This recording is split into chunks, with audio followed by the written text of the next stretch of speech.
Programa 10. Mezclas por todos lados.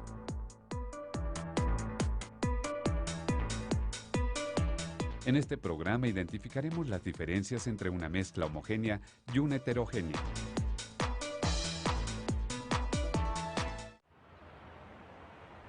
Las mezclas están presentes en la vida cotidiana. Por ejemplo, el aire que respiramos está formado por varios gases. Los más abundantes son el nitrógeno y el oxígeno.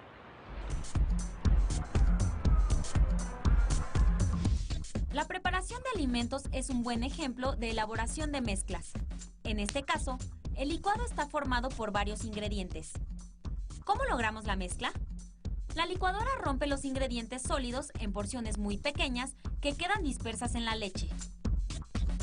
Las mezclas están formadas por dos o más componentes, como en este caso el plátano, el azúcar y la leche. Casi todo a nuestro alrededor son mezclas, incluso aquello que parece estar formado por un solo componente, por ejemplo, un pedazo de acero.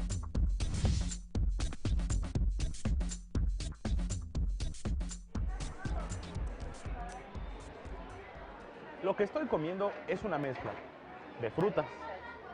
En este caso podemos a simple vista identificar sus componentes. ¿Qué otra cosa será una mezcla? Aunque resulte menos evidente, la leche también es una mezcla. En la etiqueta podemos ver sus componentes y proporciones: carbohidratos, grasas, proteínas. En algunos casos podemos identificar a simple vista los componentes de una mezcla y en otros no, como en este limpiador. En este chocolate en polvo, ¿podrías identificar sus componentes? ¿Por qué? Para organizar los objetos que nos rodean, es útil establecer primero criterios que nos ayuden a clasificarlos. Estos criterios pueden variar dependiendo del propósito de la clasificación. En la medicina tradicional mexica, los antiguos mexicanos agrupaban el vasto universo de plantas de acuerdo con diferentes criterios de clasificación. ¿Cómo cuáles? Por ejemplo, si la planta era o no comestible, si poseía o no propiedades curativas, o si tenían resistencia para la construcción de viviendas. Fray Bernardino de Sahagún describió en la Historia General de las Cosas de la Nueva España al menos 116 plantas cuyo uso medicinal estaba relacionado con las principales causas de muerte. Sin embargo, la sintomatología de algunas enfermedades como la viruela, el sarampión o la varicela impidió una clasificación más precisa de los usos de las plantas medicinales en el siglo XVI. Además, dentro del grupo de las plantas medicinales había una subclasificación, de acuerdo con la parte de la planta que se usaba.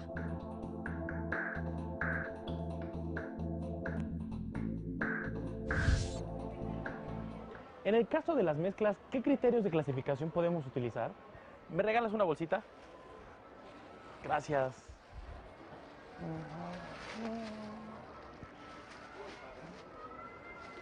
Gracias. Para facilitar esta tarea, en primera instancia podríamos utilizar la apariencia de las mezclas para clasificarlas en homogéneas y heterogéneas.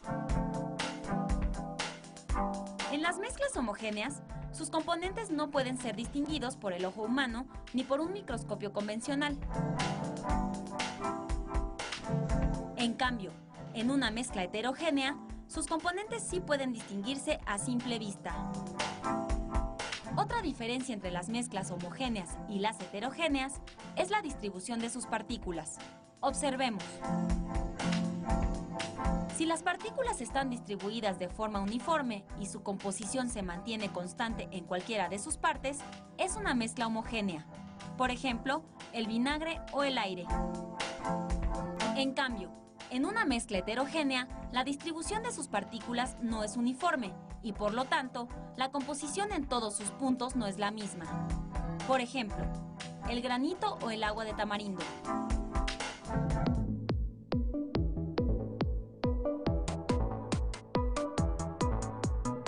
¿Sabías que ciertas mezclas como el gel tienen características especiales debido al tamaño de las partículas de sus componentes? El gel es una mezcla homogénea. Sin embargo, esta mezcla no es como otras mezclas homogéneas. como por ejemplo la de azúcar en agua. En esta mezcla, el componente sólido, el azúcar, llamado soluto, se disuelve en el agua, que es el disolvente.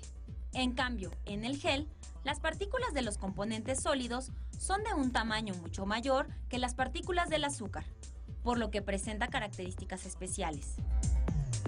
A las mezclas como el gel se les conoce como coloides. Otros ejemplos de coloides son las espumas, la mayonesa y los malvaviscos.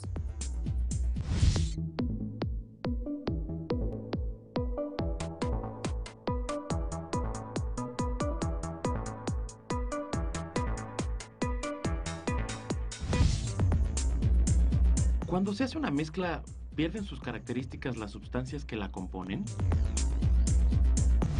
En una mezcla, los componentes no cambian sus propiedades. Estos se mantienen. Por ejemplo, en el caso de azúcar y agua, está el agua, está el azúcar sigue sabiendo dulce, que es lo que hace que sepa dulce, pues el agua es líquido, pero las propiedades siguen siendo las mismas, no se volvió salado ni nada ni agrio ni nada por el estilo por tan solo unirse.